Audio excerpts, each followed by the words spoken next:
Hello. Hello. What's good? What's up? Chilling, chilling. How you feeling? All right. Who do we have the pleasure of speaking with? Coco. Coco. Where you from, Coco? Sandtown. Chinatown. Sandtown. Sandtown. Where's that at? Zone 17. Zone 17. Is Yeah. that far from where we at right now? No, we are in Zone 17. Where exactly are we at right now? North Avenue. Near Utah. All this Drew Hill and North area. Do you know what time of day it is? It's 8 a.m.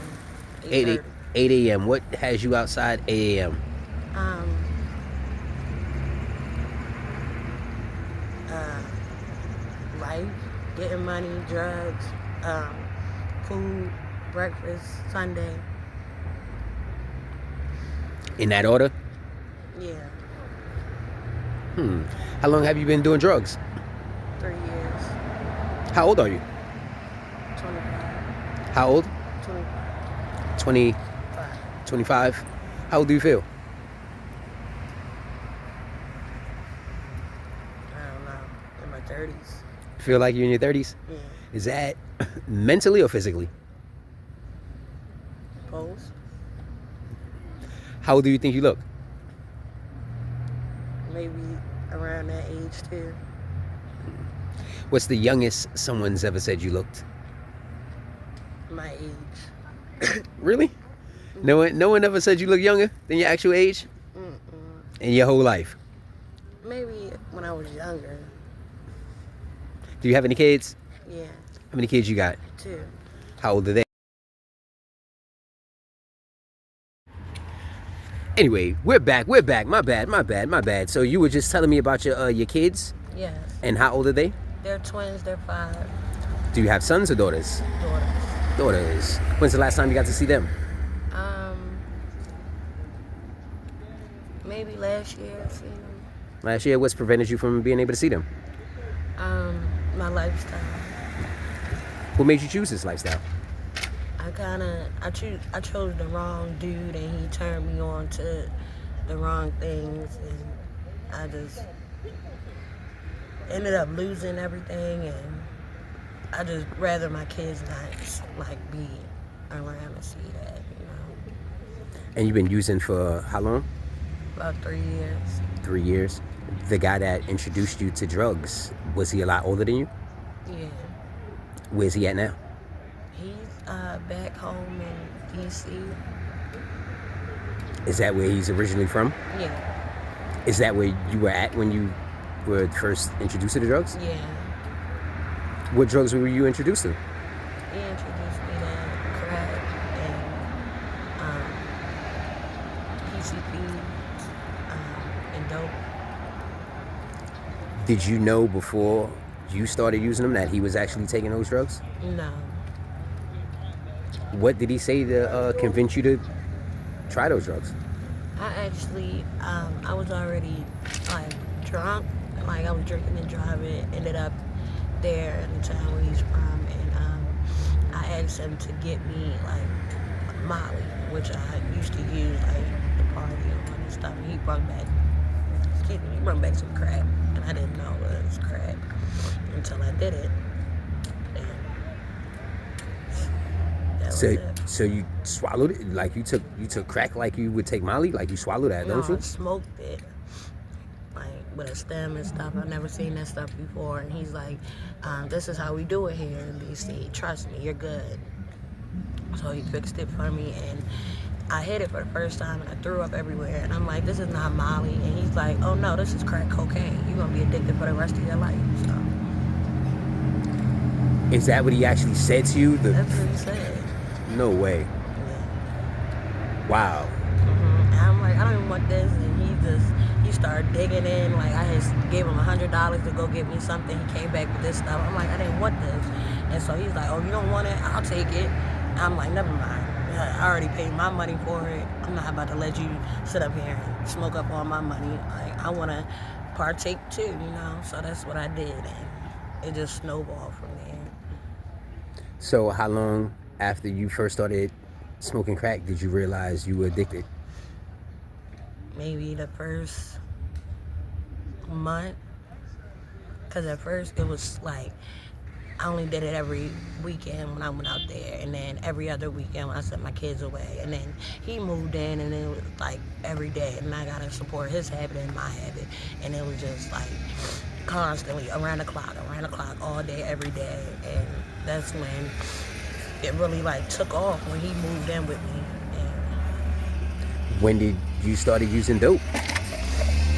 When he moved in with me, like I used to use like once in a blue moon, like for fun, but then it was like became an everyday thing when he came. How would you do those drugs? Um, like sniffing and smoking. Have you ever shot up dope? Yeah. Can you remember the first time? Yeah, I had a house party and we was getting high, and at first I wasn't like I was just sniffing it, and I nodded out, and somebody like I woke up to a needle in my arm. Somebody was shooting me, like hitting me when I was asleep. So after that, it was like once in a while I would try it by myself, and then I just started to like it, and then it became more and more progressive, you know. How old were you when you first shot up with a needle? 20, 21. And where was that at? In my apartment. Here in Baltimore? Yeah. The people that you were around when you were having that house party, were they older than you or younger than you? Yeah. They were older than me, and they were white. All of them were white? Yeah. I think it was probably one black dude. I was out in Brooklyn then. So Did you know they were using needles? I knew, but I didn't know, like I really didn't care or know that much about it. So The first time that you actually tried to shoot yourself up with a needle, was it hard? yeah. And I asked for help, and the person showed me how to do it, and maybe a couple times after that I learned how to do it, and I just started doing it myself. Now, when you use dope, do you use a needle or do you sniff it? Sometimes I use a needle, sometimes I smoke it. Sometimes you what? Smoke it. So you don't sniff it anymore? Are you still using crack cocaine? Yeah. How often do you use these drugs? Like every day. How many times a day? Anytime I get the money or have, like, you know, the means to do so, it's like around the clock thing. Is there one that you do more of than the next? Crack. And the dope just mellows me out, you know. How much do you spend on your habit? Maybe $100 or more a day. How do you normally make money? Boosting. Sometimes I date. Sometimes I panhandle. Sometimes I run across a friend who might have it, and they get me high, and vice versa. Are you scared when you do dates? Yeah. What are you scared of? Scared of being hurt or potentially getting something, getting stranded, being killed, you know, but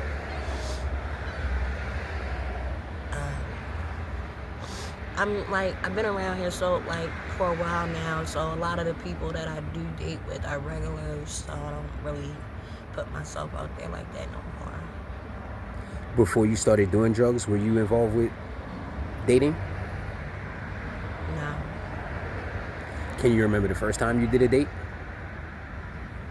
In my house out in Brooklyn, I think I was 21, 22, something like that. Was that motivated by your drug addiction? Yeah.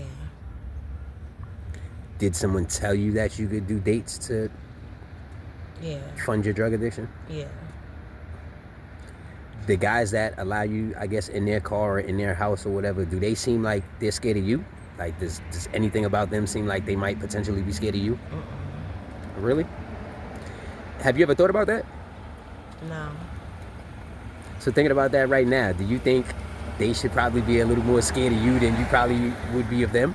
Or should it be 50-50? It probably should be 50-50 because I'm not I'm not a like an angry person. I'm not hostile or whatever like that. But I can't get there when provoked. So Since you've been out here living this lifestyle, what's the most dangerous thing you've experienced? being kidnapped, tied to a chair, beaten with a pole. Um, an old friend, like right before I left Brooklyn, seen me like using my bank card to get money, and he tried to rob me. I was with another friend, and he pulled out a knife, and the other friends like stepped in the way, and he like stabbed the guy up, like so that could have been me. He was like trying to rob me and take my bank card, but my other friend stepped in the way, and he got like stabbed up all in his arm and shit. So I think about all of that, and all of that happened in Brooklyn, really. So you were kidnapped and tied to a chair? Yeah, by a so-called friend because I had my taxes and I was spending money, and they wanted my money. Did they torture you or they just had you tied up? They had me tied to a chair, and they was beating me with a stick and a pole and stuff, trying to get me to like give them my numbers to my account and stuff. How did you survive that? How did you get away?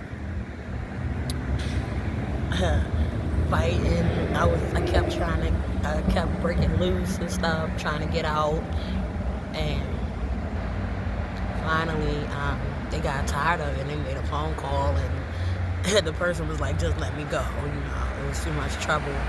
So How long ago was that? that was like maybe 3 years ago in Brooklyn. Did you ever go to the cops? No. Did you ever see them people after that? Yeah.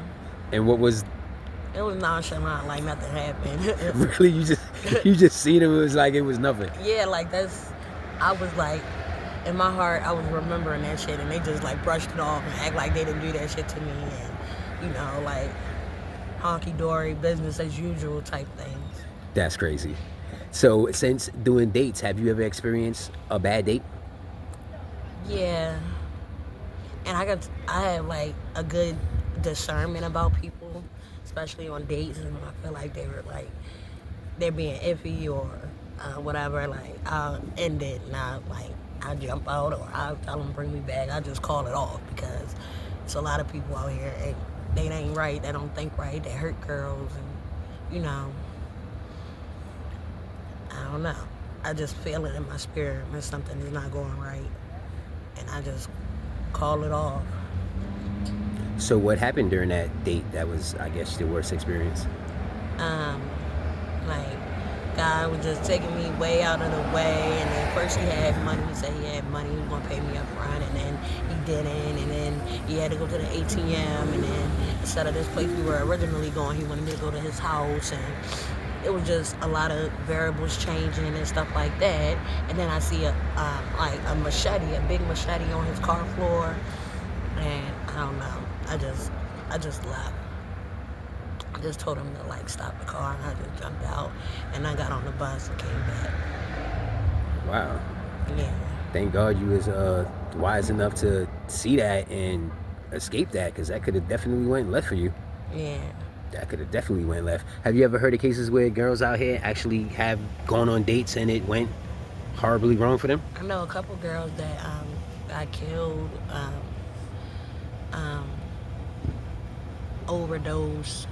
One girl got like chopped up, like they chopped her body up or whatever. I heard put in the dumpster. There's a lot of like rumors and stuff too, but How really you think that rumor is? I don't know if that's so real, but I do believe about people like hurting girls. Do you personally know of any situation where a girl has gotten hurt by a date? Personally, I've heard about it. Like people tell me about the guys like raping them and stuff like that, or holding them at knife point or gun point. In this lifestyle, is it more dangerous dealing with other people that have addictions or regular people? People with addictions. Yeah, I would say, because it's more of a territorial, like hostile takeover type of thing, you know. Would you say there's more men addicted to hard drugs than women, or more women than men? Oh man, In the game, who's more cutthroat, men or women? man, Do you trust men? no. Why not? Sometimes I do, but it's a lot that they do that I see them do to other people, females, and I have been like really trusting over the years, and that's how I got myself in a lot of fucked up situations with mainly men. And the women are like their pawns that they use to get people, to trick people, to like lure them in. But If you could say something to the guy that first introduced you to drugs that you feel like he definitely needs to hear, what would it be? that he's a sick, hurt person, and hurt people, but he didn't have to come to me. Like, like that day he told me, like, this is crack cocaine and stuff like that, and I was going to be addicted for the rest of my life. Like, I seen like a wolf in sheep's clothing. Like, I seen the devil in him, and I wish nobody, or I hope nobody would do that to, like, his children, but karma's a bitch. Like, anybody he loves might just be in for the same thing, too, because he goes around doing it to people and think there's, like, no repercussion. People get stuck in this lifestyle, and it's hard to get out, like he said, and he's gonna get his, and God is gonna, it's like, vengeance is the Lord, so I'm gonna leave it at that. And I just wish he, like, a good be blessed or whatever. I don't know. Going back to 3 years ago, knowing Coco like knowing Coco, because no one knows Coco like Coco knows Coco, what would you have told yourself to make you never do drugs a day in your life? I would say stop trusting the dude. Stop getting in a vulnerable position, being around a dude that I know is not loyal to me, that is going to put me in another fucked up position, and just go with my instincts, because my instincts is more right than anything. Since you first started using hard drugs, what's the longest amount of time you've been drug free? About 4 months. What inspired you to be drug free for that 4 months? My kids, my family, and being in a better situation, headspace. What made you relapse? All of the stress and all of the triggers out here in Baltimore. So, If a car would pull up right now, this very second, and tell you, Coco, get your butt in here, and take you somewhere where you can get the much needed help that you definitely need, would you be willing to leave? maybe.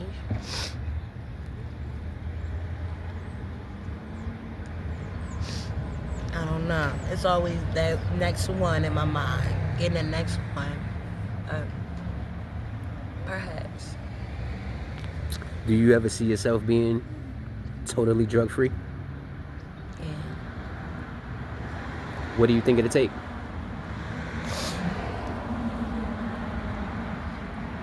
Some more time and some more, like, just being tired.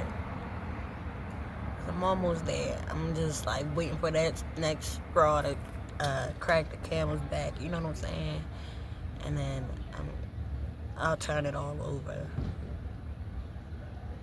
Are you scared of anything out here on the streets? I'm scared of maniacs.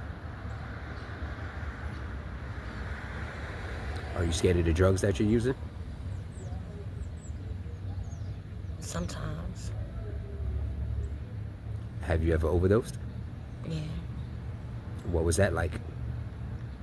It was like pitch black. Sometimes it's white. Sometimes it's like a dream. I see people there and I'm talking to people.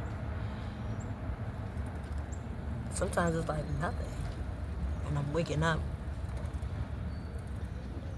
People over me, you know. So you've overdosed more than once? Mm-hmm. When's the last time you overdosed?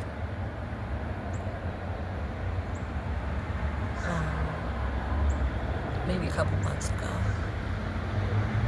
In your last time overdosing, did you at all think about quitting drugs totally when you came to? I thought about it. Man, I just pushed that thought away. Can you honestly answer the question of what is actually keeping you addicted to drugs? The sense of comfortability knowing that I'll feel better knowing like I'm gonna be ill if I have the drugs, knowing places I'm at and the people. I don't know, it's an addiction and it's an addictive lifestyle. Are you currently homeless? Yeah. How long have you been homeless?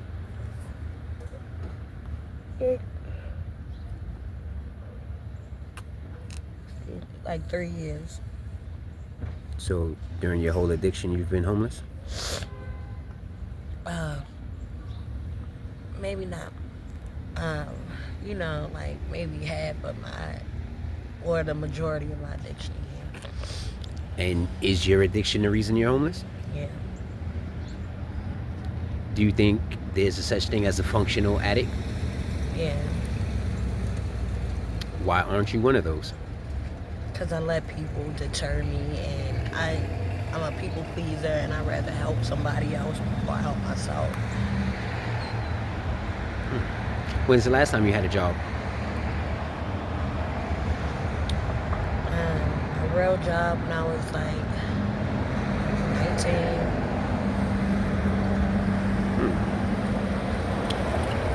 If you could work somewhere right now, where would you want to work at? I would want to get like another internship through my school and finish my schooling and like do it like that. When you actually do get sober and your life back on track, what do you see yourself doing? Being someone in the entertainment field, working in the entertainment field somewhere. Do you sing? Do you rap? Do you dance? What you do? I rap and I make like music beats and stuff like that. I make videos, stuff like that. What's your stage name? What's your rap name? The Liberator. When's the last time you wrote a rap? I don't write them now. I freestyle. Let me hear something right now. Alright. We at the gas station right now, for real. We talking about doing drugs. That's the deal. It's gonna get real out this bitch for real, but time is to kill. Nah. Time to get clean someday, somewhere, somehow. I don't know. I'm trying to do my thing. I'm trying to get the next one. Ding ding. I hear that, Coco. Definitely, I hear that. We all talented, for real. But I will say this though, Coco. Honestly, I think you know more than I do that this isn't the life for you. This isn't the life for anyone. If you could tell someone something to motivate them to be the best them they could be, what is it you would tell them? Don't do drugs, kids. And stay away from people that want you to do the wrong thing. Because if they want you to do the wrong things, 9 times out of 10, they're not your friend and they're doing the wrong things, and two wrongs don't make a right, you know. So it's Thank you, Coco. no problem. With that being said, I want to thank you for your time. I want to thank you for your honesty. Yeah. And most importantly, I want to thank you for your story. Thank you. We're praying for you, Coco. Oh, one thing though before we go. If someone wanted to actually reach out to you and offer you some help, how could they reach you? I be down here on North and Drew Hill and between the gas stations down here, and I'm on Facebook, and What's your name on Facebook? my real name, the Liberator, Zakiah the Liberator. That's what's up. And with that being said, Coco, we definitely are praying for you. Thank Thank you again for your time. you. Thank you. Thank you.